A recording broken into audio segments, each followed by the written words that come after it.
घोसी नगर पंचायत के नवनिर्वाचित वार्ड पार्षदों की बैठक हुई संपन्न, रजनी चुनी गई अध्यक्ष।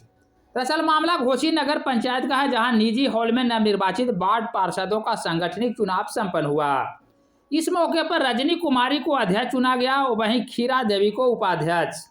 बता दें कि घोसी नगर पंचायत के सशक्त कमेटी के गठन से गुस्साए वार्ड सदस्यों ने बैठक कर सांगठनिक चुनाव को अंजाम दिया है, ताकि आने वाले दिनों में मनमानी पर रोक लग सके।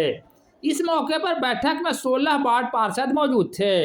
बता दें कि घोसी नगर पंचायत में कुल 20 वार्ड पार्षद नवनिर्वाचित हुए हैं, जिसमें 16 बैठक में शामिल हुए। अभी जो बैठक चल रहा था उसका उद्देश्य क्या था? हम लोग बैठक कर संगठित चुनाव किए हैं ताकि हमारे अधिकारों को हनन होने पर मजबूती से लड़ सके। आपका क्या नाम हुआ? नाम रजनी कुमारी, वार्ड पार्षद, वार्ड नंबर 3, मसारा नगर पंचायत। ठीक।